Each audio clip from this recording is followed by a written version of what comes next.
Walang katotohanan ang intriga na tinanggal na si Vice Ganda bilang endorser ng fast food chain.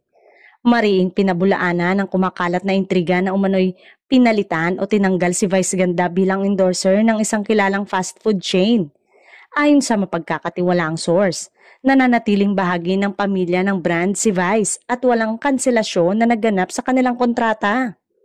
Nagsimula ang espekulasyon nang mapansin ng ilang netizen ang paglabas ng bagong celebrity endorser sa advertisement ng nasabing fast food chain. Agad itong nagbunsod ng haka-haka na pinalitan na raw si Vice. Subalit paglilinaw ng kampo ng komedyante, normal lamang sa kumpanya ang kumuha ng iba't ibang brand ambassadors para sa sari-saring campaign at target market.